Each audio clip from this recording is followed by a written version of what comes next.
Right, I have a story for you. 3 days ago, something really terrible happened, and I became super confused. But not so fast.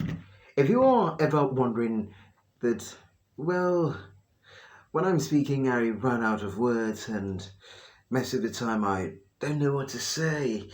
I think I don't have so much words to describe it. Oh God, it's overwhelming. Yes, it's pretty overwhelming, and yes, you need to feel really bad. But, well, do you have to have so many words before you can say what you want to say? I call it articulacy. Of course, everyone calls it that way. But I explain articulacy as your ability to say what you want to say in the right words at the right time to arouse the right emotions. And this is the number one problem most of us are facing, sadly.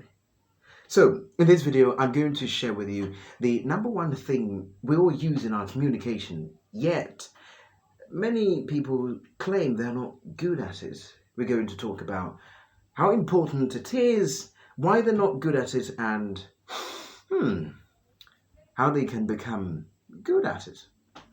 So, what we normally do in our conversation, of course, whenever we are talking or engaging with anybody at all, is we're doing one thing. We're describing, whether you like it or not. How are you doing? You describe how you feel.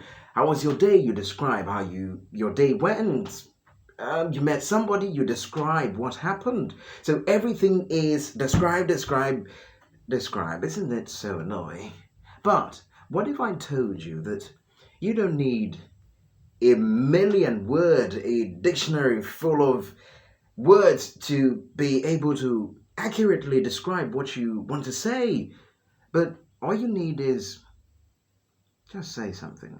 Well, in simpler terms, but yeah, I think you really need some words. But now that you don't have words, does that mean that the little words you have is not enough for you to get started?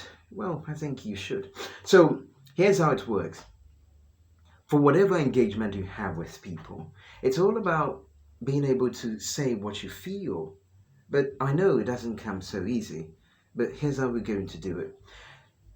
Most of the time, when people reach out to me, it goes like, "Hello, sir," and uh, that's it. Like, that's it. It's so hard for many people, most of us, to start conversations, to express ourselves, to talk about what we feel, what we want, what we need. It's so hard. So, our duty as communicators is to be able to describe. So, what you've got to do is to be able to describe what people feel and they do in general. That easy. So let me briefly explain description in communication. So description in communication, I define it as your ability to express what you are looking at, what you are feeling, what someone else is feeling, what someone else is doing in ways they can understand. That's all. That's all. So does it require big words? No, it doesn't. But why are we not so good at it? We're not so good at it because we are not able to fully understand the things we are feeling, the things we are seeing, the things people are saying, or the things they are feeling. Because once you fully understand something, you are able to describe it. But here you are, you don't really understand what the person is doing, what the person is feeling, and even your own feelings. So you're not able to describe it. So here's how it normally works. Now, if you ever want to describe something, because it's the heart of our conversations, it requires you to fully understand it. Ah, yes, I mean it. So imagine someone reaching out to you for the first time. Most of the time, well, for we Ghanaians, we go like, "Hello, sir," and that's it. We expect you to know that we are saying, "Hello, how are you? How are you feeling? How about the family? How was your day?" And I'm checking up on you. I'm reminding you on something. A whole lot of things are being put in the Hello, hello, madam. and and if you usually play by your ego, of course, I must admit that it's so annoying. How should I know all that? God, my brothers and sisters. So you've got to be able to describe what you are saying, like what you want to say, what you are seeing, what you're feeling, what other people are feeling. Okay, so let's say someone texts you. Your responsibility is only to understand the text and pinpoint that specific activity the person is doing. Maybe it goes like, "Hello, sir, how are you doing?" Okay, so in this case, you might want to take it as they are checking up. Mm-hmm. Okay, so maybe you might want to respond like, "Hello there, I'm doing great. How are you doing too? Thanks for checking app." And they see that thanks for checking app, the checking app part, and they feel like you really understand what they're saying. Okay, and it didn't require you to do anything extra. It was all about saying what you think they are doing. And yes, you can get it wrong most of the time. We all do. Yes, I really do. And of course, when it comes to meeting people, and people like to throw the blame all the time. For example, they go like, "Hey, you are such a bad friend. You never check up on me. I'm disappointed in you that you never call me, you never text me."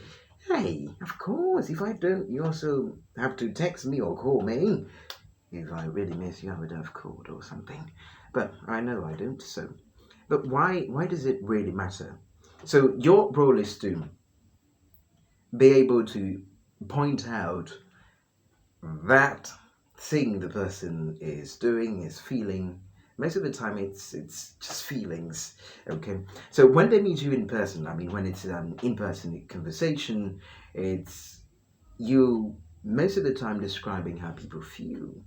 Okay, so if they blame you that you never check up, your job is to be able to describe how they are feeling. Okay, if they are feeling disappointed in you. So it's unfair. I'm disappointed in you that you never check up on me. I feel angry at you. I thought we were friends. You never check up on me. But in these situations, I mean, it's normally hot served actually, and we almost always get it wrong. We get overwhelmed by our ego, and therefore we stand defensive, and we miss out the whole beauty of being able to identify how people are really feeling and describing their feelings to them as if we are feeling that for them. Truly, we don't feel that. So in this case, if you're disappointed, I'm disappointed in you for not checking up, then you might go like, ah, I'm really disappointed in myself for not checking up. Then sometimes they go like, most of the time in my case, they go like, "Yeah, it's fine, it's not your fault." I know, right? I know it's not my fault. And they might go like, "We're all busy." It's like, "Oh, speaking about busy, how have you been?" "Oh, yes, I've been." "Oh, you sound pretty busy." And this is what lead people on to talk about things a lot more and expand conversations, because you describe what they are saying, what how they are feeling. You describe that to them. You sound, yeah, it's the sound. You feel a bit uncertain. Yes, I mean, I'm not so certain about how to handle this situation. Oh, I don't know what to say. Of course, I just don't know what to say.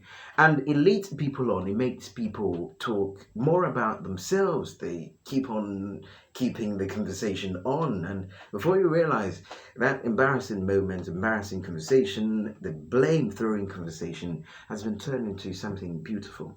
So, the bottom line is this: you don't really have to have a whole encyclopedia full of ideas before you can have a great or amazing conversation with somebody.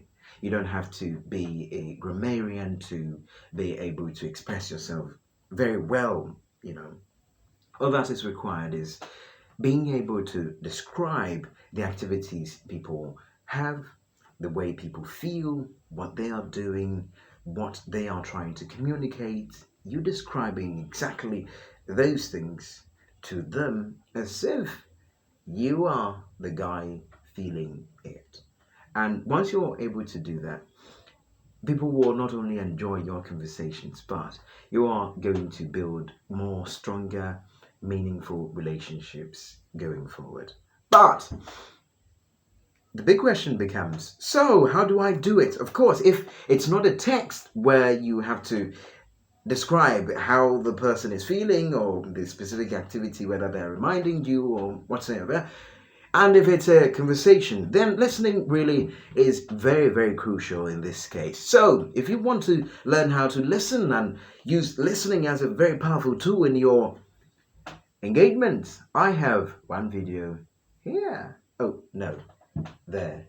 It's supposed to be one of these places, but that I think will help you to learn more about how to listen for more stronger relationships. I'll see you in the next video.